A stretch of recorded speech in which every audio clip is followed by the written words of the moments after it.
اب آدھی وہ اذان بھی فجر سے پہلے دیتے ہیں نا. اذان انہوں نے شروع کی، اذان کے بعد اس نے صدیق اکبر رضی اللہ تعالیٰ عنہ کو برا بھلا کرنا شروع کر دیا. وہ ایک آیا اور اس نے آ کر کان کاٹ دیا اس کا کہ میں نے تیرا کیا گناہ کیا تو مجھے روزگار یہ دیتا، میں ابو بکر ہوں.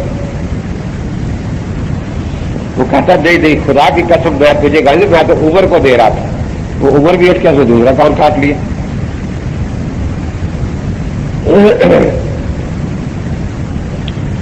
اس کے بعد کہتا میں تو عثمان کو گالی دے رہا تھا. عثمان آیا، اس نے دونوں آنکھوں میں اس طرح مار دیا. اب جب تینوں نے اپنا بدلہ لے لیا، یا مولا علی مدد، علی بھی بیٹھا تھا، اس نے آ کر ناک کاٹ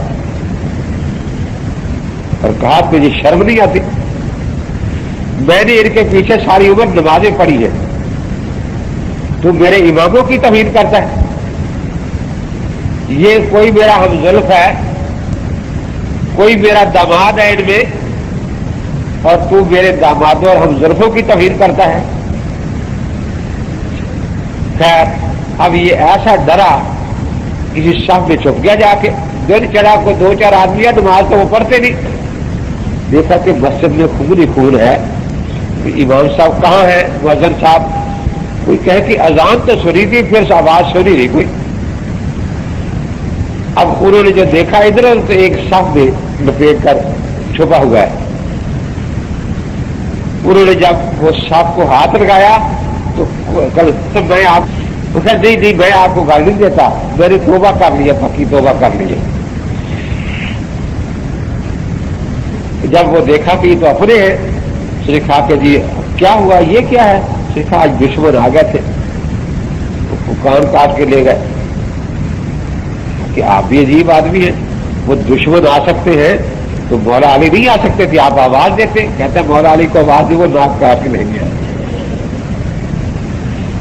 کہتے ہیں میرے اماموں کو گالیاں بکتا ہے، میں نے ساری نمازیں ان کے پیچھے پڑھی ہے، میں نے ان کا مال غنیمت کھایا ہوا ہے، تو مجھے حرام خور ثابت کرنا چاہتے ہیں ان کو جھوٹا کہہ کے. کہتا تو میری ناک کاٹ کے لے گیا. یہ سیدنا امام اعظم ابو حنیفہ رحمۃ اللہ تعالی علیہ، ان کی گلی میں ایک راضی رہتا تھا. سنا بہت بیمار ہو گیا. امام صاحب کو الہام ہوا کہ اگر اس کی بیمار پرسی پر جاؤ تو اللہ اس کو ہدایت دے دیں گے. تو کبھی نہیں جاتے تھے، صحابہ کے دشمن کی بیمار پرسی پر تشریف لے گئے. وہ بڑا خوش، بس بچھا ہی جا رہا ہے کہ اتنا بڑا امام میری بیمار پرسی کے لیے ہے، حضرت میں بہت شکر گزار ہوں، بہت شکر گزار ہوں. امام صاحب نے دیکھا کہ ایک نوجوان لڑکی گھر میں کام کاج کر رہی ہے. امام صاحب نے پوچھا کہ یہ بچی آپ کی صاحبزادی ہے یا کوئی کام کاج کے لیے رکھی ہوئی ہے؟ کہ جی میری بیٹی ہے. اچھا. امام صاحب نے فرمایا کہ اللہ کے نبی پاک نے فرمایا تھا کہ بچی جب جوان ہو جائے تو اس کی شادی جلدی کر دینی چاہیے. اب تو مر رہا ہے، پتہ نہیں اس زندگی سے بیماری سے بچتا بھی ہے یا نہیں، اور یہ فرض اپنے ذمہ پر لے کر جا رہا ہے تو کیا بنے گا؟ اس نے کہا کہ حضرت جب آپ جیسے نیک ہمسائے ہو تو مجھے کوئی فکر نہیں ہے، مجھے پکا یقین ہے کہ آپ میری بیٹی کے سر پر وہی ہاتھ رکھیں گے جو باپ اپنی بیٹی کے سر پر رکھا کرتا ہے. جو سب میں بالکل ٹھیک ہے. ہمسایہ جو ہے یہ بار ہوتا ہے، جیسے بار کھیت کی حفاظت کرتی ہے نا، ہر ہمسایہ اپنے ہمسایہ کی جان مال عزت کا محافظ ہوتا ہے، وہ بار کی حیثیت رکھتا ہے، اور ایسے ہی ہونا چاہیے. اور جب تیرا یہی خیال ہے تو میں بھی سمجھتا ہوں کہ یہ میری ہی بیٹی ہے، تو جس طرح میں اپنی بیٹی کے بارے میں سوچتا ہوں کہ جلد سے جلد کام طے ہو جانا چاہیے. میرے ذہن میں ایک رشتہ ہے، میں وہ بتاتا ہوں، اگر آپ راضی ہو جائے تو فرمائیں جی. اب جو بھی خوبیاں ہو سکتی ہیں کہ بہت بڑا خاندانی آدمی ہے جی، اور ہمیں کیا چاہیے؟ بہت خوبصورت بھی ہے کہ حضرت ہمیں اور کیا چاہیے؟ مالدار بھی ہے جی، پھر ہمیں اور کیا چاہیے؟ یہ ساری خوبیاں بتاتے چلے گئے. آخر میں فرمایا چونکہ رشتے کا معاملہ ہے تو اس میں ایک عیب ہے، میرا خیال ہے وہ بھی بات کر دینی چاہیے تاکہ آپ کے سامنے بات ساری آ جائے۔ ساری خوبیاں اس میں موجود ہیں، لیکن اس میں ایک عیب ہے، وہ کیا کہ وہ یہودی ہے، مذہب کا یہودی ہے۔ اب وہ تھا تو بیمار، اسے بڑا غصہ لگا کہ میری لڑکی کے لیے یہودی رشتہ، اٹھ کے بیٹھ گیا غصے میں، کہنے لگا حضرت امام صاحب آپ میری بیمار پرسی کرنے آئے ہیں یا مجھ جلے اوپر جلانے آئے ہیں اور جلتی پر آپ تیل ڈالنے آپ آئے ہیں؟ امام صاحب نے بڑے تحمل سے پوچھا کہ بھی کون سی غلطی ہوگی، میں معذرت کر لیتا ہوں۔ اچھا ابھی یہ بھی پتہ نہیں کہ کون سی غلطی ہوگی، میری بیٹی کے لیے یہودی رشتہ؟ اچھا آپ کی بیٹی کا رشتہ ہوا تو نہیں نا، ابھی تو صرف بات کی ہے میں نے، جبکہ آپ کا عقیدہ یہ ہے کہ نبی کی بیٹیاں بھی کافروں کے نکاح میں تھی، حضرت عثمان کے نکاح میں 2 بیٹیاں تھیں، اور علی کی بیٹی بھی عمر کے نکاح میں تھی جن کا عمر تیرے ہاں یہودیوں سے بدتر ہے۔ تو اللہ کے بندے خدا کا خوف کر، جو بات تو اللہ کے نبی اور ولی علی کے لیے برداشت کرتا ہے کہ ان کی بیٹیاں ان کے نکاح میں نہیں جو یہودیوں سے بدتر تھے، اپنی بیٹی کے لیے سن بھی نہیں سکتا تھا۔ اگر اللہ تبارک و تعالیٰ قیامت کے دن تجھے یہی بات پوچھ لے کہ یہ کیا ہوا، تو پھر تو اس کا جواب کیا دے گا کہ تیری بیٹی جو ہے وہ نبی کی بیٹی سے زیادہ شان والی تھی، وہ حضرت علی کی بیٹی سے زیادہ شان والی تھی۔ جلال العیون میں انہوں نے لکھا ہے باقاعدہ حضرت علی اور نبی پاک میں کچھ مشابہتیں ثابت کی ہے، ان میں یہ بات بھی ہے اگر نبی دختر او با عثمان داد ولی دختر او با عمر فرستاد، کہ اگر علی نے نبی نے اپنی بیٹی ایک کافر کو دے دی تھی عثمان کو، تو علی ولی نے بھی نبی کی تابع داری بھی اپنی بیٹی عمر کو دے دی۔ تو اندازہ لگائیں جب امام صاحب نے یہ فرمایا تو وہ رونے لگا، اس نے کہا حضرت آپ مجھے سنی بنا لیں، میں توبہ کرتا ہوں، اللہ تعالیٰ کو واقعہ میں کیا جواب دوں گا کہ میں نبی پاک کے بارے میں ایسی بات مانتا ہوں جو اپنی بیٹی کے لیے سن بھی نہیں سکتا۔ چنانچہ اس نے توبہ کی اور امام صاحب کے جانے کی برکت سے اس کو ایمان نصیب ہو گیا۔ تو امام صاحب بھی اس پر شکر گزار ہوئے اللہ تبارک و تعالیٰ کے۔ تو یہ رکے وہ لکھا کرو جو اس موضوع سے متعلق ہو۔ اب تراویح میں قرآن پڑھنے کا مسئلہ جو ہے وہ تو آ جائے گا، پھر جب بات آئے گی وآخر دعوانا الحمد للہ رب العالمین۔